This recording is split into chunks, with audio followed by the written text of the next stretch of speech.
Sudan, beyond what you said about what Prince Zaid's report.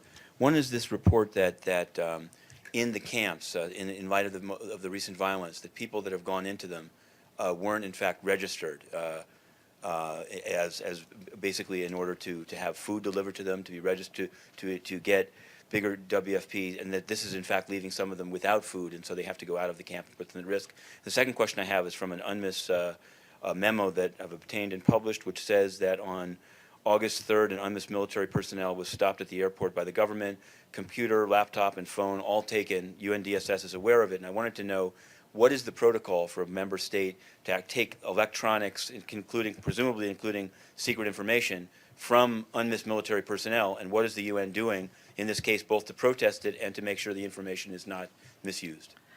Well, I will check what UNMISS is doing by way of reaction, but certainly all of their personnel are supposed to have freedom of movement, and they and their belongings, including, of course, their communications, are to be protected.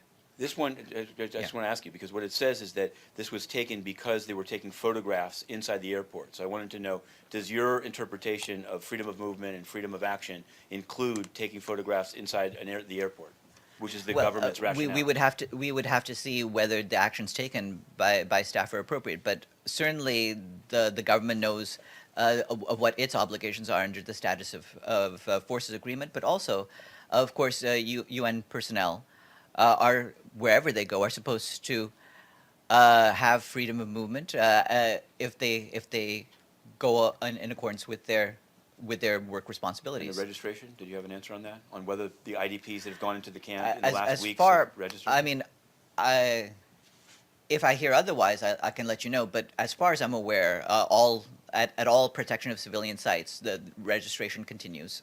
There's an AP story that says totally the contrary by Justin Lynch. Well, registration is a standard practice of the sites. I don't know whether there's a problem at any particular site, but it's standard for all of the inhabitants to be registered. Yes.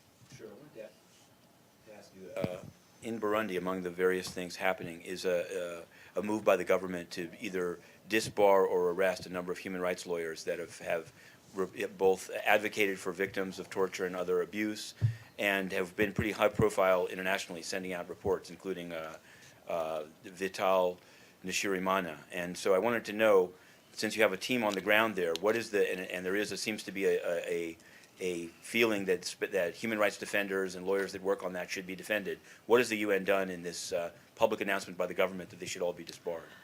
Well, certainly we believe that all human rights defenders everywhere should be able to go about their work, and we would have concerns if there's any effort to prevent human rights lawyers or other human rights activists from going about their work, and that is to be avoided. And yes, we do have a team on the ground to monitor any problems with human rights that are recorded.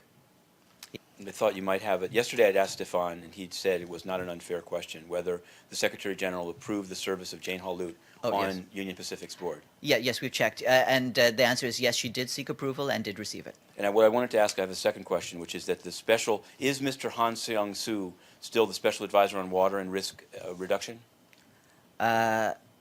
I believe he was appointed that some time ago. Whether he still has that portfolio or not, I would need to check. Because what I want to know is that he's also on the board of directors of a South Korean firm, Doosan Infracorp, which is listed in the UN procurement database as doing business with the UN. So I wanted to know if maybe you can actually send me the answer. Whether, in fact, if these two services are concurrent, whether it's been approved by the Secretary General, and whether there's some special kind of safeguards that he recuse himself from business involving the UN, or whether it's possible to be a UN special advisor on the board of a company that does business with the UN. Well, first and foremost, I'll need to check what his status is, whether he's an advisor or not. Okay. Have a good afternoon, everyone.